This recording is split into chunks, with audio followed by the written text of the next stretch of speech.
നമസ്കാരം. ജീവിക്കാൻ ഞാനെടുത്ത തീരുമാനത്തിന് കരുത്തുണ്ടെങ്കിൽ പരാജയം എന്നെ ഒരിക്കലും തളർത്തുകയില്ല. ഈ മഹത്തായ വാചകം പറഞ്ഞത് ഇന്ത്യയുടെ മിസൈൽമാൻ എന്നറിയപ്പെടുന്ന ഇന്ത്യയുടെ മുൻ രാഷ്ട്രപതിയായ ബഹുമാന്യനായ APJ അബ്ദുൽ കലാം സാറാണ്. ഈ വാചകം എത്ര അർത്ഥവത്താണ് എന്ന് എനിക്ക് മനസ്സിലായത് ഇപ്പോൾ ഞാനിതാ ഈ സ്ഥലത്ത് എത്തിയപ്പോഴാണ്. ജീവിത പ്രാരാബ്ധങ്ങളോട് പടവെട്ടി 21ാമത്തെ വയസ്സിൽ പ്രാരാബ്ധങ്ങൾ മൂലം പ്രവാസിയാകേണ്ടി വന്ന ഒരു ധീരനായ മലയാളിയാണ് ലൈവ് TV കേരളയുടെ എൻ്റയർ മീഡിയ ടീം പരിചയപ്പെടുത്തുന്ന മാതൃക മലയാളി. 37 വർഷത്തെ പ്രവാസ ജീവിതത്തിന് ശേഷം അദ്ദേഹം തിരികെ നാട്ടിലെത്തി. ഇപ്പോൾ ജീവകാരുണ്യ പ്രവർത്തന രംഗത്ത് ജീവിതമാണ് സന്ദേശം എന്ന മഹാത്മാഗാന്ധിയുടെ വാചകം പോലെ ജീവിതം നയിക്കുന്ന നമുക്കൊക്കെ മാതൃകയായ അനേകായിരം ആളുകൾക്ക് ആശ്വാസത്തിൻ്റെ പൊൻകിരണമേകുന്ന സ്വാന്തനമേകുന്ന ഒരു മഹത്തായ വ്യക്തിത്വം. ദൈവം പലപ്പോഴും നമ്മുടെയൊക്കെ ജീവിതത്തിൽ പ്രത്യക്ഷപ്പെടാറുണ്ട്. ഇങ്ങനെയുള്ള വ്യക്തികളുടെ രൂപത്തിലാണ് പ്രത്യക്ഷപ്പെടാറ്. ആ വ്യക്തിയാണ് ഫിലിപ്പ് ജോസഫ് എന്ന നമ്മുടെ പ്രിയപ്പെട്ട ഫിലിപ്പ് അച്ചായൻ. അദ്ദേഹത്തെ ഏറെ ആദരവോടെ ലൈവ് TV കേരളയുടെ എൻ്റയർ മീഡിയ ടീമിൻ്റെ മാതൃകാ മലയാളി എന്ന പ്രോഗ്രാമിലേക്ക് നമുക്ക് സ്വാഗതം ചെയ്യാം. അദ്ദേഹത്തെയാണ് ഇന്ന് നമുക്ക് അതിഥിയായി കിട്ടിയിരിക്കുന്നത്. ഏറെ സന്തോഷത്തോടെ അദ്ദേഹത്തിൻ്റെ വിശേഷങ്ങളിലേക്ക് നമുക്ക് കടന്നു ചെല്ലാം.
അപ്പോൾ ഞാൻ തുടക്കത്തിലേ പറഞ്ഞതുപോലെ ദൈവിക സാന്നിധ്യം പലപ്പോഴും നമ്മൾ അറിയുന്നത് പല മനുഷ്യരുടെ രൂപത്തിലാണ്.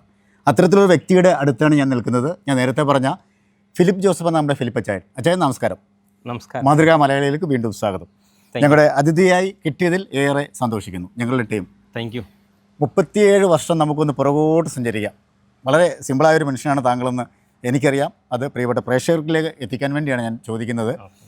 21ാമത്തെ വയസ്സിൽ ജീവിത പ്രാരാബ്ധം മൂലം ഗൾഫിലേക്ക് പോകുന്നു. ആ ഫ്ലൈറ്റ് കയറുന്ന ആ സമയം മുതലുള്ള അനുഭവങ്ങൾ, ഗൾഫിൽ ചെന്നിറങ്ങുന്നു, പിന്നെ എങ്ങനെയാണ് ഇത്രയും ജീവിത വിജയം നേടാൻ കഴിഞ്ഞത്? സത്യത്തിൽ ചെറുപ്പകാലം തന്നെ കഷ്ടപ്പാടുകളിലൂടെ, ബുദ്ധിമുട്ടുകളിലൂടെ, പ്രയാസങ്ങളിലൂടെ കടന്നുപോയ ബാല്യങ്ങളായിരുന്നു. പഠനകാലങ്ങളിലും യൗവനകാലത്തും ഒക്കെ ജീവിതം ഒരു വലിയ കിറാമുട്ടി പോലെ മുൻപിൽ നിൽക്കുന്നത്. നമ്മൾ കാലഘട്ടം പുറകോട്ടുമ്പോഴേക്കും നമുക്കെല്ലാം, എനിക്ക് മാത്രമല്ല, അത് എല്ലാവർക്കും ആ ഒരു സാഹചര്യങ്ങൾക്കാണ് മനുഷ്യൻ കടന്നു പോയിക്കൊണ്ടിരുന്നത്. അപ്പം നമ്മളൊരു കഠിനാധ്വാനം ആണ് ഇതിൻ്റെ ഏറ്റവും പിന്നിലുള്ള വിജയത്തിൻ്റെ പിന്നിൽ ഏറ്റവും പരമപ്രധാനമായിട്ടുള്ള കഠിനാധ്വാനമാണ്. അത് ചെറുപ്പം മുതലേ സ്വായത്തമാക്കാനായിട്ട് പരിശ്രമിച്ചു. കഠിനാധ്വാനം ചെയ്യുന്ന യാതൊരു മടിയുമില്ല. അതാണ് ജീവിത വിജയത്തിന്റെ ഏറ്റവും വലിയ ഘാതനായ കാര്യം എന്ന് ഞാൻ ചെറുപ്പത്തിൽ തന്നെ ഇപ്പോഴത്തെ തലമുറക്കുള്ള വലിയൊരു സന്ദേശമാണ് അദ്ദേഹം പറഞ്ഞത് കേട്ടോ. കാരണം നമ്മൾ അലസരായിട്ട്, അല്ലെങ്കിൽ നമ്മൾ ജീവിതത്തിൽ എന്തെങ്കിലും പ്രതിസന്ധികൾ വരുമ്പോൾ നമ്മൾ മടിച്ചു നിൽക്കാതെ കൊണ്ട് അതിനെ അതിജീവിക്കാനുള്ള ഒരു കരുത്ത്, ശക്തി നമ്മളിൽ തന്നെ ഉണ്ടാവണം. നമ്മൾ മറ്റുള്ളവരിലേക്ക് നോക്കിയിട്ട് കാര്യമില്ലല്ലോ. നമുക്ക് അതിനെ അതിജീവിക്കാനുള്ള ആ ശക്തി നമ്മൾ സ്വായത്തമാക്കണം, അല്ലെങ്കിൽ അതിനുള്ള ഊർജ്ജം നമ്മൾ സംഭരിക്കണം. അങ്ങനെയുണ്ടെങ്കിൽ മാത്രമേ ഉള്ളൂ നമുക്ക് മുന്നോട്ട് അടുത്തൊരു സ്റ്റെപ്പിലേക്ക് പോകാൻ സാധിക്കുകയുള്ളൂ. സ്വാഭാവികമായിട്ടും മനുഷ്യ ജീവിതത്തിൽ പ്രതിസന്ധികളും പ്രയാസങ്ങളും ഇല്ലാത്ത ജീവിതങ്ങൾ ഈ ഭൂമിയിൽ ആർക്കുമില്ല. ശരിയല്ലേ? അതെ അതെ അതെ, തീർച്ചയായിട്ടും. ആർക്കും ഈ ഭൂമിയിൽ പ്രയാസങ്ങളോ ബുദ്ധിമുട്ടുകളോ ഇല്ലാത്ത മനുഷ്യനായിട്ടുള്ളവൻ ഇതെല്ലാം അനുഭവിക്കേണ്ടത് തന്നെയാണ്. പക്ഷെ അതിനൊക്കെ അതിജീവിക്കുവാൻ ഉള്ള ഒരു കരുത്ത്, അതാണ് ഏറ്റവും വലിയ വലിയ കാര്യമായിട്ട് ഞാൻ കാണുന്നത്. അതാണ് ജീവിത വിജയവും. തീർച്ചയായിട്ടും. കാരണം ഈ കഴിഞ്ഞ 38 വർഷ പ്രവാസ ജീവിതത്തിൽ ഒരുപാട് പ്രതിസന്ധികളും ബുദ്ധിമുട്ടുകളൊക്കെ നമ്മൾ തരണം ചെയ്തിട്ടാണ് നമ്മൾ കടന്നു പോയിട്ടുള്ളത്. പല ഘട്ടങ്ങളിലും പല അവസരങ്ങളിലും പല സന്ദർഭങ്ങളിലും ഒക്കെ തിരിച്ചു പോരാനുള്ളതല്ല, അങ്ങനെ പോരേണ്ടിയും വന്നിട്ടുണ്ട് കേട്ടോ. ആണല്ലേ? ഞാനൊരു ചെറിയ ഉദാഹരണം, എൻ്റെ മൂത്ത മോള് വിവാഹം കഴിഞ്ഞ് വൈഫുമായിട്ട് അവിടെ വന്ന് 17 മോളുണ്ടായി 17-ാം ദിവസം കുഞ്ഞിനെയും വൈഫിനെ കൊണ്ട് തിരിച്ചു പോരേണ്ട ഒരു സാഹചര്യം വന്നതാണ് കുഞ്ഞിനെയായിട്ട്. പിന്നെ ദൈവത്തിൻ്റെ വലിയൊരു കാരുണ്യം കൊണ്ട് വീണ്ടും സൗദി അറേബ്യയിലേക്ക് തന്നെ തിരിച്ചു ചെല്ലുവാനും ഇതെല്ലാം പിന്നെ മുന്നോട്ടൊരു വലിയൊരു യാത്രയ്ക്ക് ദൈവം സഹായം കൂടെ ഉണ്ടായിരുന്നു. ശരിക്കും ഈ പ്രവാസ ജീവിതത്തിലേക്ക് ചിന്തിച്ച ഒരു നിമിഷം എപ്പോഴാണ്? പ്രവാസ ജീവിതത്തിൽ നാട്ടിൽ നിന്നപ്പോഴാണ് പ്രവാസ ജീവിതത്തിലേക്ക് ചിന്തിക്കും. കാരണം അന്നത്തെ കഷ്ടപ്പാടിൽ എവിടെയെങ്കിലും പോയി എന്തെങ്കിലും ചെയ്ത് രക്ഷപ്പെടണം, ജീവിക്കണം എന്നല്ല, ജീവിക്കാനുള്ള ഒരു വലിയ ആഗ്രഹം, ആ ഒരു വലിയ തുടിപ്പാണ് നമ്മളെ മുന്നോട്ട് നയിക്കേണ്ടത്. അങ്ങനെ അത്ര ബുദ്ധിമുട്ടുകൾ കടന്നു വന്നപ്പോഴാണ് നമ്മളെപ്പോഴും എങ്ങനെയെങ്കിലും എവിടെയെങ്കിലും പോയി, ഗൾഫിൽ മാത്രമല്ല എവിടെയെങ്കിലും നല്ലൊരു ജോലി കിട്ടി എവിടെയെങ്കിലും പോയിട്ട് ഒന്ന് ജീവിക്കണം എന്നുള്ളൊരു ചിന്ത മനസ്സിൽ കടന്നു വരുന്നത്. അങ്ങനെ ദൈവാനുഗ്രഹത്താൽ എൻ്റെ പിതാവിൻ്റെ സഹോദരങ്ങളും കുടുംബം കുറച്ച് പേരൊക്കെ അങ്ങനെ സൗദിയിൽ ഉണ്ടായിരുന്നു. അവരുടെയൊക്കെ കാരുണ്യം കൊണ്ട്, എൻ്റെ സഹോദരൻ അവിടെ ഉണ്ടായിരുന്നു, അവരുടെയൊക്കെ ഒരു കാരുണ്യം കൊണ്ട് എന്നെയും എനിക്കും വിസ എടുത്തു തന്ന് ഞാനും അങ്ങോട്ട് പോയി. അവിടെ ചെന്നിട്ടായാലും നമുക്ക് ആ ജോലിയൊന്നും വലിയ ടെക്നിക്കലായിട്ട് നമ്മളൊന്നും പഠിച്ചില്ല. നമ്മളിവിടെ ഡിഗ്രി കഴിഞ്ഞു, അങ്ങനെ അങ്ങോട്ട് പോവുകയാണ് ചെയ്തത്. അവിടെ ചെന്ന് പിന്നെ നമ്മൾ ജോലിയൊക്കെ നമ്മൾ കണ്ടെത്തി അതിൽ 1-2-3 സ്ഥലങ്ങളിലൊക്കെ നിന്ന് കുറച്ചുകൂടെയൊക്കെ എക്സ്പീരിയൻസ് ഒക്കെ എടുത്തിട്ടാണ് വേറെ പല മേഖലകളിലേക്കും കടന്നത്. ഞാൻ മനസ്സിലാക്കുന്നത് ജീവിതത്തിൽ കടന്നു വന്ന വഴികളൊന്നും താങ്കൾ ഇപ്പോഴും മറക്കുന്നില്ല. ഒരിക്കലും. അതാണ് ദൈവം താങ്കൾക്ക് തരുന്ന എൻ്റെ മരണം വരെ ഞാൻ മറക്കുകയല്ല. അതായത് ഓരോ മനുഷ്യരുടെ വിഷമങ്ങൾ എൻ്റെ ഹൃദയത്തിലുണ്ട്, ഓരോ മനുഷ്യൻ്റെ സങ്കടങ്ങൾ എൻ്റെ ഹൃദയത്തിൽ. സങ്കടങ്ങൾ താങ്കൾ പണ്ട് അനുഭവിച്ചതുമാണ്. തീർച്ചയായിട്ടും. ഞാനൊരു ഓലപ്പരെ ജനിച്ചു വളർന്ന വ്യക്തിയാണ്. 2 മുറിയും അടുക്കളയായിട്ടുള്ള അതായിരുന്നു ഞങ്ങളുടെ കുടുംബം, ഞങ്ങളുടെ ഭവനം അതായിരുന്നു. അപ്പം അങ്ങനെയുള്ളൊരു വ്യക്തിക്ക് നമ്മുടെ പണ്ട് കാലത്തൊക്കെ ചാണാൻ മെഴുകിയ തറയാണ്. നമ്മൾ കൊയ്യാനും മെതിക്കാനും പോയിട്ടുള്ള വ്യക്തികളാണ്. മറ്റുള്ളവരുടെ പാടത്തുനിന്ന് കൊയ്തുകൊണ്ട് വരികയും അത് മെതിച്ച് അതിനിടുന്ന പതാരം അവർ പറയുന്നത്. അമ്മച്ചിയുടെ കൂടെ ഞങ്ങൾ പോയിട്ടുണ്ട്, അങ്ങനെ സഹായിച്ചിട്ടുണ്ട്. അവൾ കൃഷി ചെയ്തിട്ടുണ്ട്. ഒത്തിരി കോളേജൊക്കെ പഠിക്കുന്ന കാലഘട്ടത്തിൽ നമ്മൾ രാവിലെ വൈകുന്നേരം കൃഷി ചെയ്തിട്ടാണ് അത് കഴിഞ്ഞിട്ടാണ് പോകുന്നത്. അങ്ങനെ ജീവിതമാർഗമായിരുന്നു നമ്മുടെ ജീവിതം. അന്നത്തെ കാലത്തെ ജീവിത മാർഗങ്ങളാണ്. ചെറിയ ചെറിയ കച്ചവടങ്ങളൊക്കെ അന്നും ചെയ്തിട്ടുണ്ട്. സൗദിയിലെ എത്ര തൊഴിലാളികൾ ഏകദേശം നമ്മളൊരു 100-120 പേരെ കൊണ്ടുപോകണം. നമ്മുടെ കൂടെ നിൽക്കാൻ ആർക്കെങ്കിലും താല്പര്യം താല്പര്യം അവരോട് പോയിക്കൊള്ളാൻ പറയും. സന്തോഷത്തോടു കൂടി നമ്മുടെ കൂടെ നിൽക്കുന്നവർ നിന്നാൽ മതി. കാരണം അവരുടെ സന്തോഷം ആണ് നമ്മുടെ സന്തോഷം. അപ്പം അവർക്ക് സന്തോഷമില്ല നമ്മുടെ കൂടെ ആരും നിൽക്കുന്ന ഞാൻ ആരെയും ഇൻസിസ്റ്റ് ചെയ്യാറില്ല, കമ്പൽ ചെയ്യാറില്ല. നിങ്ങൾ സാറ്റിസ്ഫൈഡ് ആണോ, നിങ്ങൾ ഹാപ്പി ആണോ, നിങ്ങളുടെ ഹോൾ ഫാമിലി ഹാപ്പി ആണോ, നിങ്ങൾ കണ്ടിന്യൂ ചെയ്യുക. അങ്ങനെ ആരെങ്കിലും അങ്ങനെ നമ്മുടെ ജീവിതം അങ്ങനെയാണ് നമ്മളെ പഠിപ്പിച്ചത്. ദൈവാനുഗ്രഹത്താൽ ആരും അങ്ങനെ പോയിട്ടില്ല. കഴിവതിപ്പം 10-25-27 ഒക്കെ വർഷമായിട്ടുള്ളവർ നമ്മുടെ കൂടെ വർക്ക് ചെയ്യുന്നവരുണ്ട്, ആദ്യം മുതലുള്ളവരുണ്ട്. ആരും അങ്ങനെ പിന്നെ അവരുടെ ജീവിത സാഹചര്യങ്ങൾ ഇപ്പം UK അല്ലെങ്കിൽ യൂറോപ്പിലേക്കൊക്കെ മറ്റവസരങ്ങൾ കിട്ടുമ്പോൾ ഞാൻ അവരെല്ലാം പ്രൊമോട്ട് ചെയ്യും. നിങ്ങൾ എവിടെയെങ്കിലും പോയി കൂടുതൽ ഉന്നതങ്ങളിലേക്ക് വരണം എന്നുള്ളതാണ് എൻ്റെ ആഗ്രഹം. കാരണം മറ്റുള്ളവർ നന്നായാലല്ലേ അവരുടെ പ്രയോജനം കിട്ടുള്ളൂ. അല്ലാണ്ട് ഞാൻ മാത്രം നന്നായി ഞാൻ ഇവിടെ നിന്നിട്ട് കാര്യമില്ലല്ലോ. എന്നിലേക്ക് മാത്രം ചുരുങ്ങരുത്. സങ്കുചിത അവസ്ഥയാണ് കടന്നു വരുന്നത്. അതല്ല നമ്മൾ ആഗ്രഹിക്കുന്നതല്ല. എല്ലാവരും രക്ഷപ്പെടണം, എല്ലാവരും സന്തോഷമായിട്ട് ഈ ഭൂമിയിൽ ജീവിക്കണം. അതാണ് നമ്മുടെ ആഗ്രഹം. ഞാൻ എപ്പോഴും കാണുന്നൊരു വ്യക്തിത്വമാണ്, അല്ലെങ്കിൽ മാതൃയാക്കുന്നൊരു വ്യക്തിത്വം ബഹുമാനപ്പെട്ട പത്മശ്രീ യൂസഫ് അലി സാറ്. അദ്ദേഹത്തിൻ്റെ ജീവകാരുണ്യ പ്രവർത്തനങ്ങളും അദ്ദേഹത്തിൻ്റെ ബിസിനസ്. അദ്ദേഹം പറയുന്നുണ്ട്, ഞാൻ ഒരിക്കലും റിട്ടയർമെൻ്റ് ഇല്ല എൻ്റെ ജീവിതത്തിൽ. ഞാൻ ചിന്തിക്കുമ്പോൾ ഞാനത് ഫോളോ ചെയ്യുന്നൊരു വ്യക്തിയാണ്. കാരണം നമ്മുടെ ജീവിതത്തിൽ റിട്ടയർമെൻറ്റ് അദ്ദേഹം പറയുന്നുണ്ട്, ഖബറിലേക്ക് പോകുന്ന ആ സമയമാണ് റിട്ടയർമെൻറ്റ്. അതാണ് യഥാർത്ഥമായ റിട്ടയർമെൻറ്റ് സത്യത്തിൽ, അല്ലേ? അതുവരെ നമുക്ക് ആരോഗ്യമുണ്ട്, തൊഴിൽ ചെയ്യാൻ പറ്റുമെന്ന സാഹചര്യങ്ങളാണ്. മറ്റ് ബുദ്ധിമുട്ടുകളൊന്നും ഇല്ലെങ്കിൽ നമ്മൾ ജോലി ചെയ്ത് തന്നെ ജീവിക്കണം എന്നുള്ളതാണ്. അതിനൊരു ക്രൈറ്റീരിയ 60, 55, 58 എന്നുള്ള ക്രൈറ്റീരിയ ഒന്നും ഒരു ആവശ്യമില്ല. അതൊക്കെ തെറ്റായ ഒരു മാനദണ്ഡങ്ങളാണ്. അതൊക്കെ നമ്മുടെ ഈ സമൂഹത്തിലൊക്കെ അങ്ങനെ നടന്നു വരുന്നു. പക്ഷെ അതിനൊക്കെ മാറ്റം വരണം. എനിക്കതിൽ ഒരുപാട് കാര്യങ്ങൾ ഇനി അറിയാനുണ്ട്. നമ്മുടെ വീടിനകത്തേക്ക് കയറിക്കൊണ്ട് തീർച്ചയായിട്ടും. Thank you so much. നമസ്കാരം. അച്ഛാ, നമ്മൾ വിദേശത്ത് പ്രത്യേകിച്ച് ഒരുപാട് മലയാളികൾക്ക് അവരുടെ കുടുംബത്തിന് അത്താണിയായിട്ട് പ്രവർത്തിച്ച ഒരാളാണ്. ഒരുപാട് മലയാളികൾ വർക്ക് ചെയ്യുന്നു പറഞ്ഞു. ഇപ്പോൾ കോവിഡ് പോലുള്ള സമയത്തൊക്കെ മഹാമാരി നമ്മളെ പിടിപെട്ട ഇന്ത്യയിലായാലും വിദേശത്തായാലും ഒരുപാട് തൊഴിലാളികൾ പ്രതിസന്ധിയിലായി. അപ്പോൾ എങ്ങനെയാണ് ഈ തൊഴിലാളികൾക്ക് താങ്കൾ ഒരു സാന്ത്വനമായത്?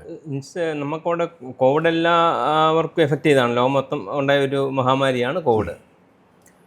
കോവിഡിൻ്റെ സമയത്ത് ബിസിനസ്സൊക്കെ ഡൗൺ ആയിരുന്നു. ഇവിടെയൊക്കെ നമുക്കറിയാം, നാട്ടിലൊക്കെ ആയാലും എല്ലാ പ്രസ്ഥാനങ്ങളും കൂട്ടുകയും അല്ലെങ്കിൽ എംപ്ലോയീസിനെ കുറയ്ക്കുകയോ ഒക്കെ ചെയ്യായിരുന്നു. ലോക്ക്ഡൗണും കാര്യങ്ങളൊക്കെ ആയിരുന്നല്ലോ, നമ്മളെല്ലാം അനുഭവിച്ച കാര്യങ്ങളാണ്. അതെ. അപ്പം ദൈവാനുഗ്രഹത്തിൽ അവിടെ നമുക്ക് വലിയൊരു എഫക്റ്റ് സൗദി വന്നില്ലായിരുന്നു. അതാണ് നമ്മളെപ്പോഴും മുന്നോട്ട് നയിക്കുന്ന ഒരു വലിയ ശക്തി. ദൈവം എന്ന് പറഞ്ഞ ആൾ കൂടെ ഉണ്ട് എന്നുള്ളതാണ്. എനിക്ക് താങ്കളുടെ ഏറ്റവും വലിയ വിജയം എന്ന് പറയുന്നത് തൊഴിലാളികളെ സ്വന്തം കുടുംബത്തിലെ അംഗങ്ങളെ പോലെ, സ്വന്തം സഹോദരങ്ങളെ പോലെ കാണുന്നു. തിരിച്ച് അവർ ആ സ്നേഹം തരുന്നു. അതായിരിക്കാം അല്ലേ? തീർച്ചയായിട്ടും.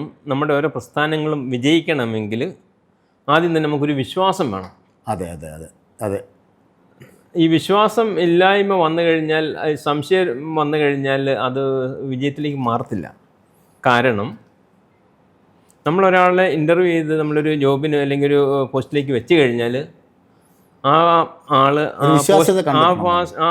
പോസ്റ്റിൽ ഏബിൾ ആണെന്ന് നമ്മൾ വിലയിരുത്തി കഴിഞ്ഞാൽ, നമ്മൾ അദ്ദേഹത്തെ വിശ്വസിച്ച കാര്യങ്ങൾ ഏൽപ്പിച്ച് കഴിഞ്ഞാൽ ഓട്ടോമാറ്റിക്കായിട്ട് അയക്കും. നമ്മൾ കമ്പനിയിലേക്കോ അല്ലെങ്കിൽ നമ്മളിലേക്കൊരു നല്ലൊരു കോൺഫിഡൻസ് അദ്ദേഹത്തിന് ക്രിയേറ്റ് ചെയ്യാൻ പറ്റുന്നുണ്ട്. അപ്പോൾ എന്നെ വിശ്വസിച്ചൊരു കാര്യം ഏൽപ്പിച്ചിരിക്കുന്നു, അത് കൃത്യതയോടു കൂടി സമയത്ത് തീർത്ത് കൊടുക്കണമെന്ന് പുള്ളിയിൽ നിക്ഷിപ്തമായ ഒരു കർത്തവ്യമാണെന്നൊരു ബോധ്യം അദ്ദേഹത്തിലും ഉണ്ടാവുമല്ലോ. ശരി. അപ്പോൾ നമ്മൾ ഒരു കാരണവശാലും അങ്ങനെ നമ്മുടെ കൂടെ നിൽക്കുന്നവരെ ഒരിക്കലും ഹർട്ട് ചെയ്യുന്ന വാക്കുകളോ അവരെ വിഷമിപ്പിക്കുന്ന ബുദ്ധിമുട്ടുകൾ ഉണ്ടാക്കുന്ന ഒരു സാഹചര്യങ്ങൾ നമ്മൾ ഉണ്ടാക്കാൻ പാടില്ല. അവരോട് കൂടെ അവരുടെ സന്തോഷമാണ് നമ്മുടെ സന്തോഷം. ശരി, അതായിരിക്കണം. അങ്ങനെ പോയാലേ ഉള്ളൂ നമുക്കത് വിജയത്തിൽ എത്തിക്കാൻ പറ്റുള്ളൂ. അല്ലെങ്കിൽ നമ്മളൊരാൾ വന്ന് നമ്മളെപ്പോഴും അവൻ്റെ പുറകെ ഒരു വടിയായിട്ട് നടന്നിട്ട് അങ്ങനെ നടന്ന് ആ കാലഘട്ടമൊക്കെ കഴിഞ്ഞു പോയി. ഇപ്പം നമ്മളെപ്പോലെ തന്നെയാണ്, എൻ്റെ സ്ഥാനത്താണ് അവനും, അല്ലെങ്കിൽ അവനാണ് ഞാനും എന്നുള്ള ഒരു ചിന്ത, പരസ്പരം ഒരു അണ്ടർസ്റ്റാൻഡിങ്, മ്യൂച്വൽ അണ്ടർസ്റ്റാൻഡിങ് മുന്നോട്ട് പോവുകയാണെങ്കിൽ വളരെ കോർഡിനേറ്റ് ചെയ്ത് ഓരോ കാര്യങ്ങളും നമുക്ക് മുന്നോട്ട് കൊണ്ടുപോകാൻ പറ്റും. താങ്കൾ ഈ പറഞ്ഞ വാചകങ്ങളൊക്കെ എല്ലാ ഓഫീസുകളിലും തങ്കലിപികളിൽ ഇങ്ങനെ ആലേഖനം ചെയ്ത് വെക്കേണ്ടതാണെന്ന് ഞാൻ പറഞ്ഞാൽ അതിശയോക്തിയുടെ പേരിൽ ഞാൻ പറയുന്നതല്ല. എല്ലാവരും മനസ്സിലാക്കേണ്ട കാര്യമാണ്. എന്നെ പോലെ എൻ്റെ തൊഴിലാളികളെയും വിശ്വസിക്കണമെന്ന് താങ്കൾ പറഞ്ഞില്ലേ? തീർച്ചയായിട്ടും എല്ലാവരും മനസ്സിലാക്കേണ്ട കാര്യമല്ലേ? എല്ലാവരും അങ്ങനെ ചെയ്യണമെന്നില്ല, പക്ഷേ ഞാൻ പൂർണ്ണമായിട്ട് നമ്മൾ വിശ്വസിക്കുകയാണ്. അപ്പം ജീവിത വിജയം നേടുവാൻ ശരിക്കും എന്താണ് ചെയ്യേണ്ടത്? ഞാൻ ആദ്യം സൂചിപ്പിച്ചല്ലോ സാറേ, ഒരു കഠിനാധ്വാനമാണ് ജീവിത വിജയം നേടുവാൻ ഏറ്റവും ആവശ്യം. നമ്മൾ പിന്നെ ദൈവാനുഗ്രഹവും കൂടെ ചേർക്കേണ്ടത്. ദൈവാനുഗ്രഹവും കഠിനാധ്വാനം, ഈ രണ്ട് ഘടകങ്ങളും ഒരു വ്യക്തിയിൽ. താൻപാതി ദൈവംപാതി എന്ന് പറയുന്നത്. താൻപാതി ദൈവംപാതി എന്ന് പറഞ്ഞാൽ അത് സത്യമായ ഒരു കാര്യമാണ്. നമ്മളിപ്പോൾ അത്ര അധ്വാനിച്ചിട്ടും അല്ലെങ്കിൽ രക്ഷപ്പെടാത്ത എത്രയോ മനുഷ്യർ ഭൂമിയിലുണ്ട്. പക്ഷെ നമ്മളെ മനുഷ്യനെ ദൈവം സരളഹൃദയനായി സൃഷ്ടിച്ചു. നമ്മളീ ഭൂമിയിലേക്ക് ഒന്നും കൊണ്ടുവന്നില്ല, നമ്മളിവിടുന്ന് ഒന്നും കൊണ്ടുപോവുകയില്ല. വെറുതെ പോകുന്ന മനുഷ്യരാണ് നമ്മൾ, പച്ച മനുഷ്യരാണ് നമ്മളെല്ലാവരും. അതിനിടയ്ക്കുള്ള ചെറിയ സംഭവമാണ് നമ്മുടെയൊക്കെ ഓരോരുത്തരുടെ ജീവിതം. ഈ ജീവിതത്തിൽ നമുക്ക് വിജയിക്കണമെങ്കിൽ നമ്മൾ ദൈവാനുഗ്രഹം, ഈശ്വരാനുഗ്രഹം, അല്ലാഹുവിൻ്റെ അനുഗ്രഹം നമ്മുടെയൊക്കെ ജീവിതങ്ങളിൽ ഉണ്ടാകണം. ആ അനുഗ്രഹം ഉണ്ടെങ്കിൽ നമ്മുടെ ജീവിതയാത്രയിൽ നമുക്ക് ആവശ്യമായിട്ടുള്ള എല്ലാം അവിടുന്ന് ഒരു തടസ്സങ്ങൾ ഉണ്ടാകാതെ കൊണ്ട് തന്നെ നമ്മുടെ ജീവിതം നമുക്ക് ലഭിക്കും. അത് നമ്മൾ കഠിനാധ്വാനം ചെയ്യണം, നമ്മൾ ഹാർഡ് വർക്ക് ചെയ്യണം. ഹാർഡ് വർക്ക് ചെയ്യാതെ ഒരിക്കലും നമ്മൾ എപ്പോഴും പ്രാർത്ഥിച്ചുകൊണ്ടിരിക്കുക, അതിൽ നമുക്ക് കിട്ടുന്നില്ല. നമ്മൾ അധ്വാനിക്കുകയും അതോടൊപ്പം അവനൊരു വഴി കാണിച്ചിട്ടുണ്ട്, നമ്മളത് വെട്ടി തുറക്കണം. തീർച്ചയായിട്ടും. പിന്നെ നമ്മൾ മനുഷ്യനെ സ്നേഹിക്കണം. നമ്മൾ യേശുക്രിസ്തു പോലെ തന്നെ പോലെ മറ്റുള്ളവരെ സ്നേഹിക്കണം എന്ന് പറഞ്ഞതുപോലെ തന്നെ ശ്രീനാരായണ ഗുരുദേവൻ പറഞ്ഞതുപോലെ മതമേതായാലും മനുഷ്യൻ നന്നായാൽ മതി. നമ്മൾ മതത്തിനെ വളർത്താൻ വേണ്ടി നമ്മൾ ആരും പുറകെ പോകേണ്ടത്. അതിന് തെറ്റായ ഒരു സമീപനാണ്, തെറ്റായ ഒരു ചിന്തയാണ് അങ്ങനെ കിടന്നത്. മനുഷ്യനെ സ്നേഹിക്കുക, മനുഷ്യനെ വളർത്തുക, മതത്തെ അല്ല വളർത്തേണ്ടത്. അപ്പോൾ അങ്ങനെയുള്ള നമ്മൾ മനുഷ്യസ്നേഹിയായിട്ട് ഈ ഭൂമിയിൽ നമ്മൾക്ക് ചെയ്യാവുന്ന നന്മകൾ മറ്റുള്ളവർക്ക് ചെയ്തുകൊണ്ട് നമ്മുടെ ജീവിതത്തെ മുന്നോട്ട് നയിക്കുക. ബാക്കി നമ്മുടെ കൂടെ നിൽക്കുന്നവരും അവരും മുന്നോട്ട് രക്ഷപ്പെട്ടുകൊണ്ട് ഇരിക്കും. അത് ശരി. എന്തായാലും ഞങ്ങളുടെ മാതൃകാ മലയാളിയായ ഫിലിപ്പച്ചായൻ്റെ കുടുംബത്തെ ഞങ്ങൾക്കൊന്ന് പരിചയപ്പെടണം. തീർച്ചയായിട്ടും പരിചയപ്പെടാം. കൂടുമ്പോൾ ഇമ്പമുള്ളതാണ് കുടുംബം എന്ന് പറയുന്നത്. നമ്മുടെ ഫിലിപ്പച്ചായൻ്റെ ജീവിതത്തിലെ വാമഭാഗമാണ് സിജി മാഡം. 37 വർഷത്തെ പ്രവാസ ജീവിതമൊക്കെ കഴിഞ്ഞു. അദ്ദേഹം ഇങ്ങനെ സ്വസ്ഥമായിട്ട് ജീവിക്കുകയാണ്. എങ്കിലും കുറച്ച് കാലം കൂടെ നമുക്ക് പുറകോട്ട് പോവാം. കോളേജ് ലൈഫ് അവിടെ വെച്ചാണ് കണ്ടുമുട്ടിയത്. ആ രഹസ്യങ്ങളൊക്കെ നമുക്കറിയണ്ടേ. അപ്പോൾ ഫിലിപ്പച്ചായൻ്റെ ജീവിത പ്രാരാബ്ദങ്ങളിലൂടെയൊക്കെ കടന്നു വന്ന് ആ ചിരിച്ച മുഖത്തോടെ ഇരിക്കുന്ന മാഡം, നമസ്കാരം. നമസ്കാരം. എങ്ങനെയാണ് കണ്ടുമുട്ടിയത്? എങ്ങനെയാണ് ജീവിതത്തെ സ്വാധീനിച്ചത്? ഞങ്ങൾ പ്രീ ഡിഗ്രിക്ക് ഒന്നിച്ച് പഠിച്ചതാണ്. അത് ശരി. എല്ലാം കേൾക്കുന്നുണ്ടല്ലോ അല്ലേ? ഞങ്ങൾ രഹസ്യങ്ങൾ ചുരണ്ടാൻ പോവാണേ. അത് ശരി ശരി. പ്രീ ഡിഗ്രി വിദ്യാഭ്യാസം ഞങ്ങൾ ഒരുമിച്ച് B1 എന്നുള്ള അത് എങ്ങനെ കണ്ടുമുട്ടി അത് പറയൂ. ഞങ്ങൾ ഒരേ ക്ലാസ്സിലാണ് പഠിച്ചത്. ഒരേ ക്ലാസ്സിൽ പഠിച്ച് സയൻസ് ഗ്രൂപ്പ് ആയിരുന്നു. സയൻസ് ആയിരുന്നു. ഞങ്ങൾ 87 അന്നും ഈ ജീവകാരുണ്യ പ്രവർത്തനങ്ങളും ഇങ്ങനെ ഇത്രയും സിംപ്ലിസിറ്റി ഒക്കെ അന്നും ഉണ്ടായിരുന്നു. എല്ലാവരെയും ഹെൽപ്പ് ചെയ്യുന്ന ഒരു മൈൻഡായിരുന്നു അന്ന് മുതൽ. അത് ശരി. അന്ന് മുതലേ ഉണ്ട്. അന്ന് മുതൽ എല്ലാവരോടും ഒരു സോഫ്റ്റ് മൈൻഡാ. ആദ്യം കണ്ടുമുട്ടിയപ്പോൾ എന്താണ് തോന്നുന്നത്? ഭയങ്കര ദേഷ്യക്കാരനാണെന്ന് തോന്നിയോ? പാവമാണെന്ന് തോന്നിയോ? ദേഷ്യമൊന്നും ഇല്ലായിരുന്നു. ഇന്നത്തെ പോലെ തന്നെ പാവമാണോ? അങ്ങനെ ആള് ഭയങ്കര സിമ്പിളായിരുന്നു. സിമ്പിളായിട്ടുള്ള. എങ്കിലും എപ്പോഴാണ് മനസ്സിലേക്ക് ഒരു ഇഷ്ടം തോന്നിയത്? അത് ഞങ്ങളുടെ സെക്കൻഡ് ഇയർ ലാസ്റ്റ് ആയപ്പോഴത്തേനുമാണ് അങ്ങനെ ഒരു റിലേഷനിലേക്ക് വന്നത്. അത് ശരി. പിന്നെ ഞങ്ങൾ അന്ന് ഫോണില്ല, ലെറ്റർ, വാട്സപ്പ് ഇല്ല. ഞങ്ങൾ ജസ്റ്റ് ലെറ്റർ അയക്കും. അങ്ങനെ 8 വർഷം ഞങ്ങൾ കണ്ടിന്യൂ ചെയ്തു.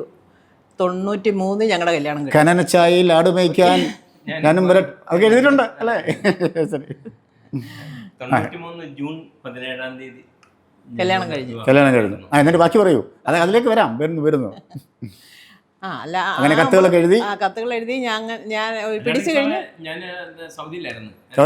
പോയി കത്തുകൾ ഫ്രീക്വന്റ്ലി എഴുതും. പക്ഷേ ഇടയ്ക്കൊക്കെ മിസ്സാകും. കാരണം അന്നത്തെ പോസ്റ്റിൽ 1-2 കത്തുകൾ കിട്ടാൻ നമുക്ക് പ്രശ്നമായി. വേറെ കണക്ഷന് വേറെ മാർഗമൊന്നും ഇല്ല. ഈ ലെറ്റർ മാത്രമേ ഉള്ളൂ. ലെറ്റർ കിട്ടുന്നതുള്ളൂ. അവിടെയും നമ്മൾ പിടിച്ചു നിന്ന് കോയിൻ ഇട്ടാണ് ഫോൺ ചെയ്തോണ്ടിരുന്നത്. കോയിൻ നമ്മൾ 5 കോയിൻ 10 കോയിൻ പറഞ്ഞു ഹലോ തീർന്നു. കാലഘട്ടം അങ്ങനെ. ഇന്നത്തെ വാട്സപ്പോ ഒന്നുമില്ലല്ലോ. അപ്പൊ അങ്ങനെ എല്ലാ കാര്യങ്ങളും റെഡിയായി ജീവിതത്തിലേക്ക് പ്രവേശിച്ചു. പ്രതിസന്ധികളൊക്കെ എങ്ങനെ തരണം ചെയ്തു? പ്രതിസന്ധികൾ, ഏറ്റവും വലിയ പ്രതിസന്ധി എന്ന് പറഞ്ഞാൽ മൂത്ത മോൾ ഉണ്ടായി കഴിഞ്ഞപ്പോഴത്തേനും തിരിച്ചു പോരേണ്ടി വന്നു. പിന്നെ മോളും പപ്പായനെയും ഇവിടെ ആക്കിയിട്ട് ഞാൻ തന്നെ തിരിച്ചുപോയി. അതായിരുന്നു ഞങ്ങളുടെ ജീവിതത്തിൽ ഏറ്റവും വലിയൊരു ബുദ്ധിമുട്ടുണ്ടായ കാലഘട്ടം. വർക്ക് ചെയ്യുന്നുണ്ടായിരുന്നു? ഞാൻ അവിടെ വർക്ക് ചെയ്യുന്നുണ്ട്. ഞാൻ MOH തന്നെയായിരുന്നു. നേഴ്സാണ്. അവിടെ വർക്ക് ചെയ്തുകൊണ്ടിരുന്നു. 1 വർഷം കഷ്ടിച്ച് 9 മാസം ആയപ്പോഴത്തേനും ഹസ്ബൻഡും കൊച്ചൂടെ തിരിച്ച് അവിടെ വന്നു. പിന്നെ മുമ്പോട്ടുള്ള ജീവിതത്തിൽ വലിയ ബുദ്ധിമുട്ടുകളൊന്നും ഉണ്ടായിട്ടില്ല. പിന്നെ ഒരു സാമ്രാജ്യം കെട്ടിപ്പടുക്കാനുള്ള ഒരു കഠിനാധ്വാനായിരുന്നു. ചലഞ്ചായിരുന്നു. കാരണം നമ്മൾ ആദ്യം നിന്ന കമ്പനിയിൽ നിന്ന് തിരിച്ച് ഞാൻ പോരേണ്ടി വന്ന സാഹചര്യം എന്ന് പറഞ്ഞാൽ വ്യത്യസ്തമായ സാഹചര്യമാണ്. അതിൽ ഞാൻ സത്യസന്ധതയും നമ്മുടെ സത്യമുള്ള ഒരു മനുഷ്യനായിരുന്നു. സത്യമുള്ള ഒരു മനുഷ്യനായിരുന്നു. അനീതിക്കല്ല, സത്യത്തിന്റെ കൂടെ നിൽക്കാൻ. സത്യം നമ്മുടെ കൂടെ ഉണ്ട് എന്നുള്ളത് കാലം തെളിയിച്ചു. സത്യം നമ്മുടെ കൂടെ എന്നുള്ളത് കാലം തെളിയിച്ചു. കാരണം 10-30 വർഷം മുന്നോട്ട് പോയപ്പോൾ എൻ്റെ ഭാഗം അല്ല, ഞാനാണ് റൈറ്റ്, എൻ്റെ ഭാഗം കറക്റ്റ് ആയിരുന്നു എന്നുള്ളത് മറ്റ് കമ്പനികൾക്ക് ബോധ്യമായി. സത്യം എന്നായാലും പുറത്തു വരുമെന്ന് സത്യമാണ് അല്ലേ? അത് സത്യം തന്നെയാണ്. മാറ്റം ഉണ്ടായില്ല. അതൊരു ചലഞ്ചായിരുന്നു. ആ ഒരു ചലഞ്ച് എന്ന് പറഞ്ഞാൽ ഒരു വലിയൊരു പ്രതിസന്ധി ഘട്ടത്തിലൂടെയാണ് കടന്നു പോയത്. പ്രതിസന്ധി ഘട്ടം എന്ന് പറഞ്ഞാൽ നമ്മൾ യുദ്ധത്തിൽ ജയിക്കണം. ശരി. ആ ഒരു പ്രതീതിയിലുള്ള ഒരു സമീപനവും ആ ഒരു ഹാർഡ് വർക്കിംഗ് ആയിരുന്നു. ശൈശവ കാലഘട്ടം കമ്പനിയുടെ കമ്പനി തുടങ്ങിയ ഞാൻ ജോലി ചെയ്തുകൊണ്ടിരുന്ന കമ്പനിയിൽ നിന്നാണ് തിരിച്ചു പോരുന്നു. അപ്പോൾ അതേ ഒരു സെയിം ഫീൽഡിലേക്ക് ചെല്ലുന്നു. അപ്പോൾ ആ ഒരു സാമ്രാജ്യം കെട്ടിപ്പടുക്കുക, അല്ലെങ്കിൽ അവരുടെ ബിസിനസ്സുമായിട്ട് കോമ്പറ്റ് ചെയ്ത് തന്നെ മുന്നോട്ട് പോരാ. അങ്ങനെ ഒരു കോമ്പറ്റ് ചെയ്ത് ഫൈറ്റുകളൊക്കെ ഒത്തിരി നടന്നു. ബിസിനസ് ഫൈറ്റുകൾ. ബിസിനസ് ഫൈറ്റ് എന്ന് പറഞ്ഞാൽ നമ്മൾ ഫൈറ്റ് ചെയ്യാൻ വേണ്ടി പോയതല്ല, ജീവിത വിജയം നേടുവാൻ വേണ്ടി നമ്മൾ ഫൈറ്റ് ചെയ്യുന്നു എന്നുള്ള ലക്ഷ്യത്തിലേക്ക് സത്യസന്ധമായ ഒരു ഫൈറ്റ്. ആത്മാർത്ഥമായിട്ട് ഹാർഡ് വർക്ക് ചെയ്തുള്ള ഫൈറ്റ് അല്ലാണ്ട് വേറെ ഒന്നുമല്ല. ശരി. മക്കളെ കുറിച്ച് പറഞ്ഞില്ലല്ലോ. മക്കളെ കുറിച്ച് മൂത്ത മോളുണ്ടായി കഴിഞ്ഞപ്പോഴാണ് പോകുന്നത്. അത് കഴിഞ്ഞ് രണ്ടാമത്തെ മോള് 95-ലുണ്ടായി. 97-ലുണ്ടായി. ഇളയ മോള് 95-ലുണ്ട്. മൂത്ത മോള് 95-ലുണ്ടായി. രണ്ടാമത്തെ മോള് 97-ല്. അത് ശരി. പിന്നെ ഒരു മോനുണ്ടായി, മോന് 2000-ലുണ്ടായി.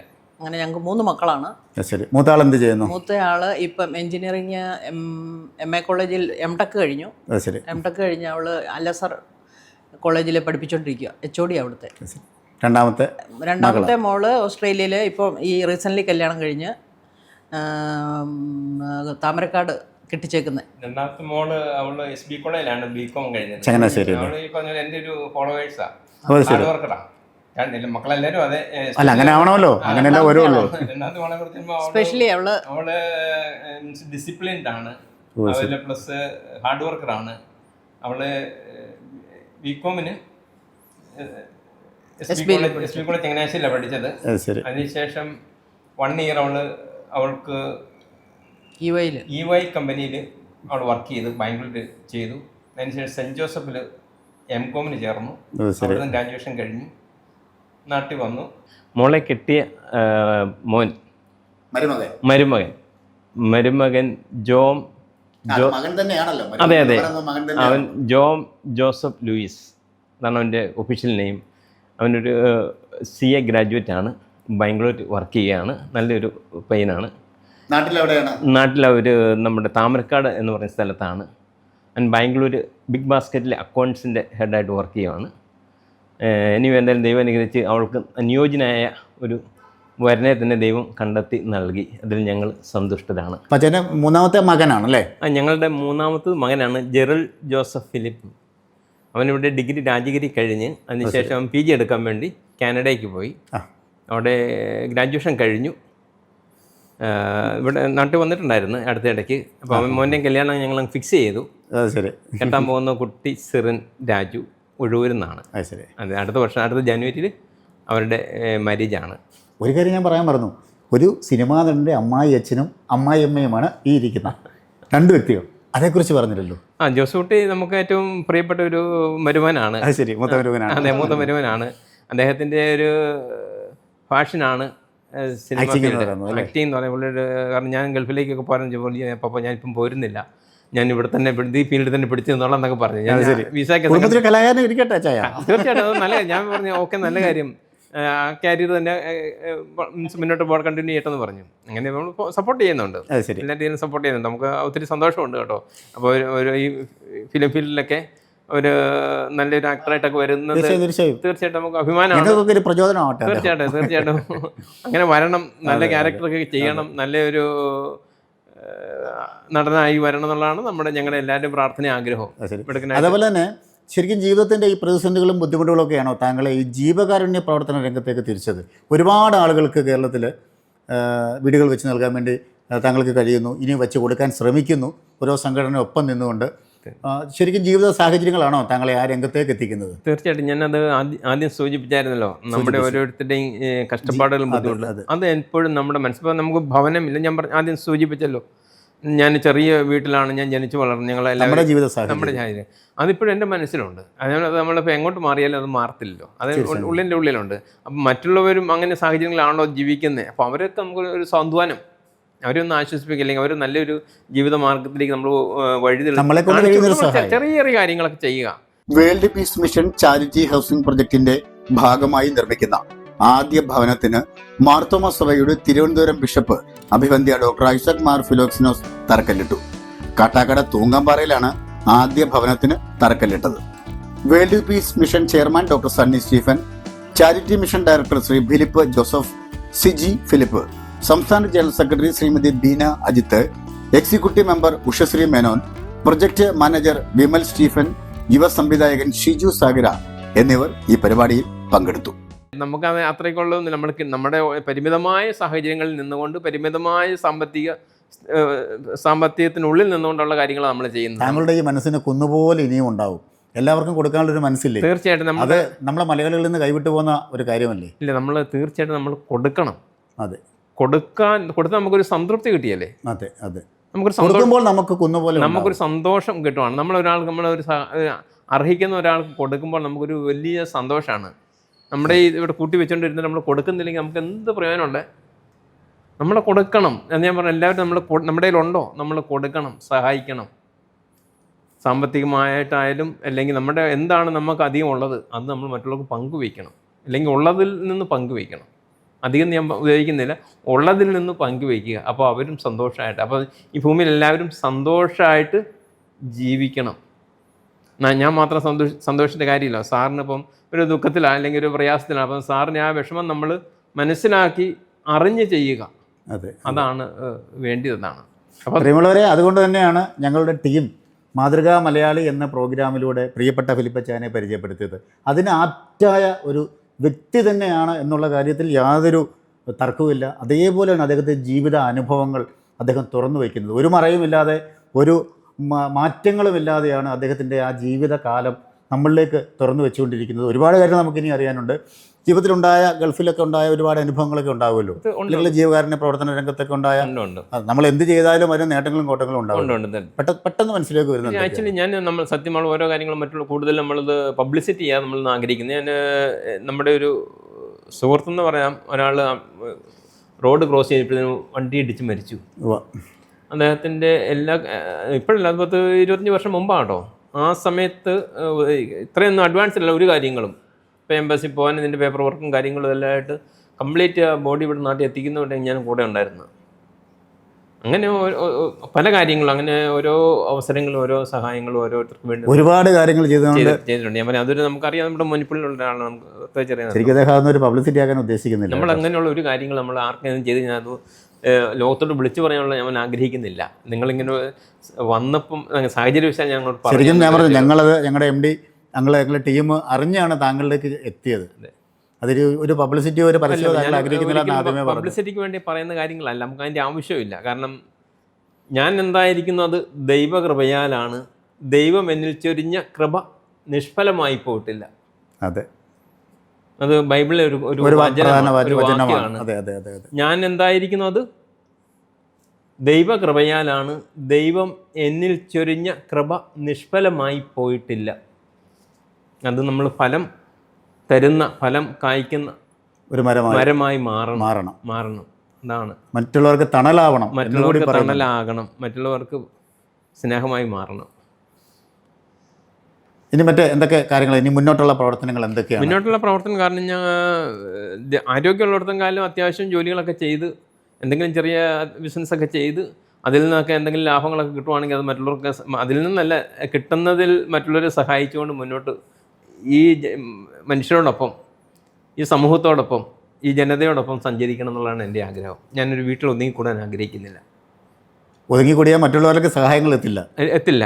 സമൂഹത്തിൻ്റെ ആവശ്യങ്ങളിലും സമൂഹത്തിൻ്റെ വേദനകളിലും സമൂഹത്തിൻ്റെ ആവശ്യങ്ങളിലും അവരോടൊപ്പം, അവരോട് ചേർന്ന് നിന്നിട്ട് മുന്നോട്ട് നയിക്കുക, ആ ഒരു ചിന്തയാണ് മനസ്സിലുള്ളത്. അത് ജീവകാരുണ്യ പ്രവർത്തനമാകാം, സാമൂഹ്യ സേവനമാകാം, നമ്മുടെ സമൂഹത്തിന് ആവശ്യമായിട്ടുള്ള നന്മ പ്രവർത്തികൾ. ഒരു തിന്മയുടെ മേഖലകളിലേക്കോ ഒരു തിന്മയുടെ പശ്ചാത്തലങ്ങളിലേക്കോ ഞാൻ പോകാനോ ഒരിക്കലും ആഗ്രഹിക്കുന്നില്ല. മനുഷ്യന് നന്മ ചെയ്യാൻ പറ്റുന്ന കാര്യങ്ങളിൽ അധിഷ്ഠിതമായ എന്തെങ്കിലും പ്രൊജക്റ്റുകൾ വരുവാണെങ്കിൽ തീർച്ചയായിട്ടും ആ കൂടെ സഹകരിക്കുക. ഒരു നാട്ടിൻ്റെ പൊതുവായ ഒരു ആവശ്യം, അത് നല്ലതാണ്. രാഷ്ട്രീയം എനിക്ക് ഞാൻ എല്ലാ രാഷ്ട്രീയത്തെയും സ്നേഹിക്കുന്നു, രാഷ്ട്രീയക്കാരെ ബഹുമാനിക്കുന്നു. അതാണ് നമ്മുടെ. അതുപോലെ താങ്കളുടെ ജീവിതത്തിൽ നിന്നും ഇത്രയും വിജയം നേടിയ ജീവിതം കണ്ട ഒരു മനുഷ്യനെന്ന രീതി ചോദിക്കുകയാണ്. ഇപ്പോഴത്തെ തലമുറ ഒരു വല്ലാത്ത അക്രമവാസനയിലൂടെ കടന്നു പോവുകയാണ്. പ്രത്യേകിച്ച് കാശ് സമ്പാദിക്കാൻ വേണ്ടി ആയിരിക്കാം. അവരോട് എന്താണ് താങ്കൾക്ക് ഒരു ഉപദേശം എന്ന രീതിയിൽ, ഇത്രയും ജീവിത അനുഭവമുള്ള വ്യക്തി എന്ന രീതിയിൽ പറയാനുള്ളത്? തീർച്ചയായും ഇന്നത്തെ യുവജനങ്ങളെ, യുവതലമുറയെ കാണുമ്പോൾ നമുക്ക് സത്യത്തിൽ പേടി തോന്നുന്നു. സത്യമായിട്ടും ഞാൻ അതുകൊണ്ടാണ് അങ്ങനെ ഒരു ചോദ്യം ചോദിച്ചത്. സത്യത്തെ പേടി തോന്നുകയാണ്. കാരണം ഒന്നാമത് യുവജനങ്ങൾ കേരളത്തിൽ വളരെ കുറഞ്ഞു വരുന്നു. യുവജനങ്ങൾ കേരളത്തിൽ ഇല്ല എന്ന് തന്നെ നമുക്ക് പറയാം. ഒരു 15 വയസ്സ് കഴിഞ്ഞ് 15-25 വയസ്സുള്ള ഇടയിലുള്ള ചെറുപ്പക്കാർ കേരളത്തിൽ കുറഞ്ഞു. പിന്നെ പഴയ പോലെയുള്ള ഒരു ജീവിത സാഹചര്യങ്ങളല്ലോ ഇന്നത്തെ തലമുറയ്ക്കുള്ളത്. അതെ, ഹാർഡ് വർക്ക് ചെയ്യാൻ അവർക്ക് താല്പര്യമില്ല. ഇന്നത്തെ തലമുറ എന്ന് പറഞ്ഞാൽ അവർ എഴുന്നേറ്റ് വരുമ്പോൾ തന്നെ 10 മണിയാവും. ആ ഒരു ഏത് വീട്ടിൽ ഏത് നമ്മളെപ്പോഴും രാവിലെ 5 മണിക്ക് തന്നെ നമ്മൾ എണീക്കും. അത് നമ്മുടെ ഒരു റൊട്ടീനാണ്, കാര്യമാണ്. ആ മാറ്റില്ല. അങ്ങനെ പോയാൽ നമ്മുടെ കാര്യങ്ങൾ നടക്കും. നമുക്ക് ചില ടൈം ടേബിളിനും ഡിസിപ്ലിൻ ഉണ്ടല്ലോ. അതുകൊണ്ട് ഈ കുട്ടികളോട് പറയാനുള്ള പറഞ്ഞാൽ നിങ്ങൾ മീൻസ് കഷ്ടപ്പാടുകൾ അറിയുന്നില്ല, നിങ്ങളുടെ ജീവിതം എന്താണെന്നുള്ളത് നിങ്ങൾ മനസ്സിലായി. യഥാർത്ഥ ജീവിതം അനുഭവിക്കുമ്പോഴും അറിയുമ്പോഴേ ഉള്ളൂ യാഥാർത്ഥ്യങ്ങൾ മനസ്സിലാകുള്ളൂ. യഥാർത്ഥ ജീവിതം അനുഭവിക്കുമ്പോഴും അറിയുമ്പോഴുള്ളൂ യാഥാർത്ഥ്യം എന്താണെന്നുള്ളത് തിരിച്ചറിവുണ്ടാവും. ജീവിത അനുഭവങ്ങൾ ഉണ്ടാവണം. അനുഭവങ്ങളിലൂടെ മനുഷ്യനെ പഠിക്കാൻ പറ്റുള്ളൂ. ഓരോ അനുഭവങ്ങളാണ് മനുഷ്യനെ പഠിപ്പിക്കുന്നത്. അപ്പോൾ തുടക്കത്തിൽ ചോദിച്ചതുപോലെ 37 വർഷം മുമ്പ് ഗൾഫിലേക്ക് പോയി. എവിടെയാണ് ആദ്യം ചെന്നത്? സൗദിയിൽ എവിടെയാണ്? ഇപ്പോൾ ഏതൊക്കെ കമ്പനികളാണ് താങ്കൾക്കുള്ളത്? സാറേ, ഞാൻ റിയാദിലേക്കാണ്, സൗദിയിലെ ക്യാപിറ്റലായ റിയാദിലേക്കാണ് ആദ്യം എത്തിയത്. അവിടെ ഒരു 4-5 വർഷക്കാലം റിയാദിലുണ്ടായിരുന്നു. അതിനുശേഷം ഞാൻ ജോലി ചെയ്യുന്ന സ്ഥാപനം അൽഖസീം എന്ന, അവിടെ നിന്നൊരു 350 കിലോമീറ്റർ ദൂരെ അൽഖസീം എന്ന സ്ഥലത്തേക്ക്, ബുരൈദ എന്ന സ്ഥലത്തേക്ക്, അൽഖസീമിൽ ബുരൈദ എന്ന സ്ഥലത്തേക്ക് അവിടെ ബ്രാഞ്ച് ഓപ്പൺ ചെയ്ത്. അങ്ങനെ ഞാൻ അതിൻ്റെ ബ്രാഞ്ച് മാനേജറായിട്ടാണ് പോയത്. പിന്നെ ബുരൈദയിലായിരുന്നു ജീവിതം. ഇപ്പം ഞാൻ വർക്ക് ചെയ്യുന്നത് മൻസൂർ ഫഹദ് അൽബന്ദ എന്നുള്ള കമ്പനിയാണ്. അത് ഞങ്ങളുടെ ഒരു സൗദി സ്പോൺസറോട് കൂടി ചെയ്യുന്ന ഒരു മ്യൂച്വൽ അണ്ടർസ്റ്റാൻഡിങ്ങിൽ അങ്ങ് പോവാണ്. ഇത് റിട്ടേൺ ആയിട്ടുള്ള കാര്യങ്ങളൊന്നും അല്ല, ഒരു മ്യൂച്വൽ അണ്ടർസ്റ്റാൻഡിങ്ങിൽ അങ്ങോട്ട് വിശ്വാസം തോന്നി അദ്ദേഹത്തിന് അങ്ങനെ പോകുന്നതാണ്. പഴയ പോലുള്ള ബിസിനസ്സും കാര്യങ്ങളൊന്നും ഇപ്പം നിലവിലില്ല, കുറവാണ്. പല കാര്യങ്ങളുണ്ട് അതിനകത്ത്. സൗദി ശേഷം വന്ന് സൗദികൾ വർക്ക് ചെയ്യുന്നുണ്ട്, മറ്റ് നാഷണാലിറ്റീസ് വർക്ക് ചെയ്യുന്നുണ്ട്. പിന്നെ ഡീസൽ ഞങ്ങളുടെ കൂടുതൽ ചെയ്തുകൊണ്ടിരുന്ന ഡീസൽ എക്യുപ്മെൻറ്റ്സിൻ്റെ സ്പെയർ പാർട്സ് ബിസിനസ്സായിരുന്നു. പിന്നെ ട്രക്കിൻ്റെയും അഗ്രികൾച്ചർ എക്യുപ്മെൻറ്റ്സിൻ്റെയും ഇൻഡസ്ട്രിയൽ എക്യുപ്മെൻറ്റ്സിൻ്റെ ട്രാക്ടർ ഇതിൻ്റെയൊക്കെ സ്പെയർ പാർട്സിൻ്റെ ബിസിനസ്സാണ് ഞങ്ങൾ നടത്തിക്കൊണ്ടിരിക്കുന്നത്. ഇപ്പോൾ ആ മേഖലകളിലേക്കൊക്കെ ഡയറക്റ്റ്, അതായത് ഈ ഡീസലിൻ്റെ ഉപയോഗം കുറഞ്ഞിട്ട് ഡയറക്റ്റ് ഇലക്ട്രിക്കൽ മോട്ടോറുകൾ വരാൻ തുടങ്ങി. അപ്പോൾ ഇതിൻ്റെ ആ ഉപയോഗം കുറഞ്ഞ് അങ്ങനെ ബിസിനസ് ഡ്രോപ്പ് ആയിക്കൊണ്ടിരിക്കുന്ന ഒരു കാലഘട്ടത്തിലൂടെയാണ്, ഒരു പ്രതിസന്ധിയിലൂടെയാണ് കടന്നു പോകുന്നത് ഇപ്പോൾ. ആ പ്രതിസന്ധികളെല്ലാം അതിജീവിക്കണം എന്നുള്ളൊരു ദൃഢനിശ്ചയം ഇപ്പോഴും ഉണ്ട്. അതൊക്കെ മുന്നോട്ട് ദൈവം കൂടെ ഉണ്ട് നടത്തി തരുമെന്ന് വിശ്വസിക്കുന്നു. ആ പ്രതിസന്ധികളെല്ലാം തരണം ചെയ്യും. ഇത് കാണുന്ന 10,000-കണക്കിന് ലക്ഷക്കണക്കിന് ആളുകൾ താങ്കൾക്ക് വേണ്ടിയും താങ്കളുടെ കുടുംബത്തിന് വേണ്ടിയും പ്രാർത്ഥിക്കും. കാര്യം ഓരോ മലയാളികളുടെയും വിജയം എന്ന് പറയുന്നത് ഈ ദൈവത്തിൻ്റെ കരങ്ങളിലാണ് എന്ന് ഞങ്ങൾ വിശ്വസിക്കുന്നു. എന്തായാലും ഒരുപാട് കാര്യങ്ങൾ ഇനി അറിയണമെന്നുണ്ടായിരുന്നു, സമയക്കുറവ് മൂലം നിർത്തുകയാണ്. അപ്പോൾ ജീവിതത്തിലെ പ്രതിസന്ധികളും പ്രയാസങ്ങളും ഒക്കെ തരണം ചെയ്യുവാൻ, ജീവിത വിജയം നേടുവാൻ ക്ഷമയും ദൈവിക അനുഗ്രഹവും ഉണ്ടാവണമെന്നാണ് പ്രിയപ്പെട്ട ഫിലിപ്പ് ജോസഫ് എന്ന ഫിലിപ്പച്ചായൻ്റെ ജീവിതത്തിൽ നിന്നും നമുക്ക് മനസ്സിലായത്. മനോഹരമായ മാതൃക മലയാളി എന്ന എപ്പിസോഡ് പ്രിയപ്പെട്ട ഫിലിപ്പച്ചായൻ്റെ അദ്ദേഹത്തിൻ്റെയും വൈഫിൻ്റെയും പ്രിയപ്പെട്ട ലൈവ് ടിവിയുടെ എൻ്റെ മീഡിയ ടീമിനൊപ്പം ക്യാമറാമാൻ റിജോയ് പറവൂറിനൊപ്പം ഞാൻ താൽക്കാലികമായി വിട പറയുകയാണ്. Shiyad Changanassery, signing off.